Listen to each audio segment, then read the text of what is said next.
यह कहानी एक छोटे से गांव की है जो किसी बड़े शहर से दूर था।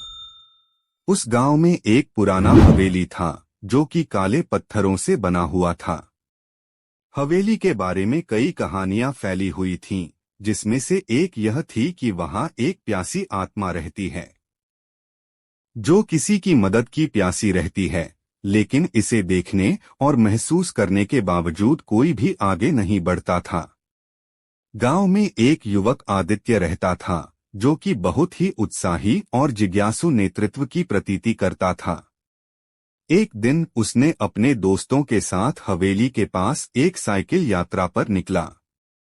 हवेली के पास पहुंचकर वे अपनी साइकिलों को वहां ही छोड़ देते हैं और हवेली के भीतर प्रवेश करते हैं। हवेली के भीतर अंधेरा था और वहां चुपके चुपके एक डरावनी आवाज सुनाई दी। लेकिन आदित्य ने अपने हिम्मत को मजबूत किया और अपने दोस्तों के साथ आगे बढ़ते हुए हवेली की खोज करना शुरू किया। वे दीवारों पर टेढ़े-मेढ़े शापित आभूषण और पुराने फोटोग्राफ्स की ओर ध्यान देते हैं, जो कि हवेली की पुरानी कहानियों को सुनाते थे। धीरे धीरे उन्होंने एक पुरानी पुस्तक की एक पेज खोली जिसमें हवेली की एक भूतिया कहानी थी। कहानी के अनुसार हवेली का मालिक एक अमीर और शक्तिशाली व्यक्ति था। वह बहुत धनाढ्य था, लेकिन उसका दिल उसकी बहन की चुप्पी से अधिक खुश था। एक दिन उसकी बहन की असामान्य मौत के बाद उसका दिल उस घर में खो गया। उसने सोचा कि उसकी बहन का आत्मा अब भी उसके साथ है और वह इस जगह के भयंकर रहस्य को हल करने के लिए एक प्यासी आत्मा की तलाश में गया। आदित्य और उसके दोस्तों ने इस कहानी को पढ़ा और उन्हें यह समझ में आया कि हवेली में वास करने वाली प्यासी आत्मा के पीछे उसका मालिक का दुख हो सकता है। रात के अंत में जब सभी लोग सो रहे थे, तब आदित्य और उसके दोस्त हवेली की गहराई में जा रहे थे। वे धीरे धीरे चलते गए, उनके दिल धड़क रहे थे और हवेली के अंधेरे आंतरिक भाग में वातावरण का अध्ययन करते हुए उन्हें अजीब और अत्यंत प्रेरित भावनाओं का अनुभव हो रहा था। एक ही सा हवेली के गहराई में उन्होंने एक रहस्यमय दरवाजे का पता लगाया। दरवाजे के पास पहुंचकर उन्होंने अपने दोस्तों से ताला खोलने के लिए कहा। ताला खोलते ही उनके सामने एक बड़ा कमरा था जो कि अत्यंत डरावना और अनोखा था।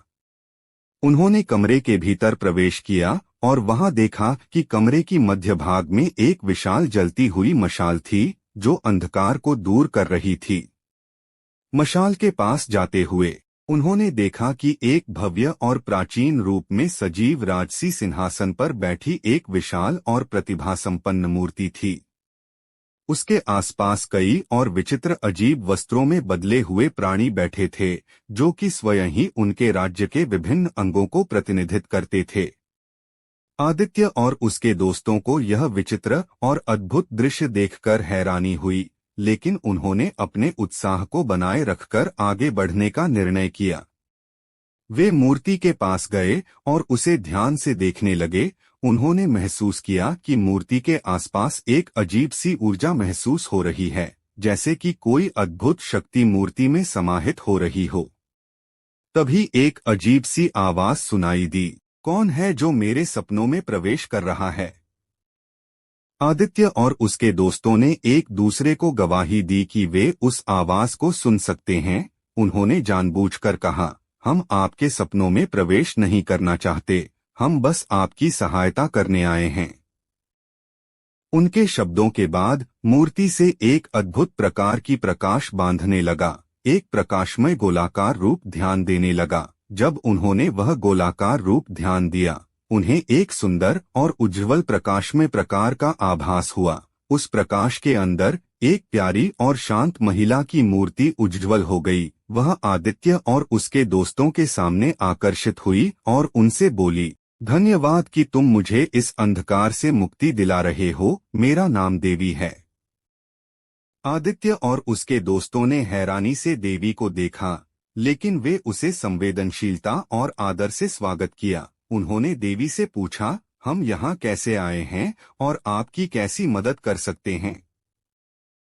देवी ने आदित्य और उसके दोस्तों को अपनी कहानी सुनाई। मैं इस हवेली में बसी एक आत्मा हूँ जिसे विपत्ति ने इस अंधकार में बंधक बना दिया है। मेरे पति का नाम राजा विक्रमादित्य था, जो अपनी विलासिता और अधिकार के लिए लोगों की सहायता और ईमानदारी को भूल गए। उनकी निर्दयता और स्वार्थ के चलते वे दुखी हो गए और उन्हें इस अंधकार में बंधक बना दिया गया। मेरा पति अब इस अंधकार से मुक्त होने की कामना कर रहे हैं, लेकिन वे अकेले नहीं कर सकते। आदित्य और उसके दोस्तों ने देवी की कथा को सुनकर संवेदनशीलता से सुना और उनकी मदद करने का निर्णय लिया। वे देवी के साथ मिलकर राजा विक्रमादित्य की आत्मा को मुक्त करने के लिए एक संकल्प लेने के लिए तैयार थे। आदित्य और उसके दोस्तों ने एक चिंतनशील और अद्भुत प्रयास किया, जिसमें उन्होंने हवेली में अंधकार को प्रकाशमय बदलने के लिए अपनी ऊर्जा का उपयोग किया। उनकी निरंतर प्रयासों और संगठन के साथ वे अंततः राजा विक्रमादित्य की आत्मा को मुक्ति दिलाने में सफल हुए। इसके बाद देवी ने धन्यवाद कहा और आदित्य और उसके दोस्तों को आशीर्वाद दिया। यह घटना उनके जीवन में एक अद्वितीय अनुभव बन गई, जो उन्हें हमेशा याद रखा जाएगा। वे आत्मविश्वास और ईमानदारी से अपने लक्ष्यों को प्राप्त करने में लग गए। आदित्य और उसके दोस्तों के प्रयासों के परिणामस्वरूप हवेली में प्रकाश फैल गया और अंधकार का साम्राज्य खत्म हो गया। राजा विक्रमादित्य की आत्मा भी मुक्त हो गई और वह शांति के साथ अंतिम यात्रा पर निकल गए। देवी ने आदित्य और उसके दोस्तों को धन्यवाद दिया और उन्हें आशीर्वाद दिया। इस अनुभव के बाद आदित्य और उसके दोस्तों का जीवन बदल गया। वे अब अपने क्षेत्र में न केवल साहसिक बल्कि मानवता की सेवा के लिए भी तैयार थे।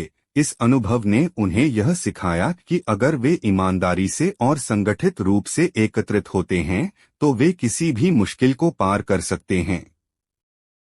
आदित्य और उसके दोस्तों ने हवेली से निकलते समय एक दूसरे के साथ साथियों के रूप में वादा किया कि वे हमेशा एक दूसरे की सहायता करेंगे और बुराई के खिलाफ लड़ाई लड़ेंगे। इस प्रकार उनका अनुभव एक अद्वितीय और संबलपूर्ण यात्रा का आरंभ बन गया।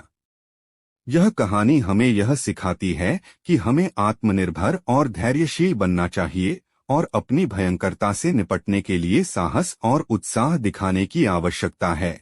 जब हम साथ मिलकर काम करते हैं तो हम किसी भी मुश्किल का सामना कर सकते हैं और सफलता की ओर अग्रसर हो सकते हैं।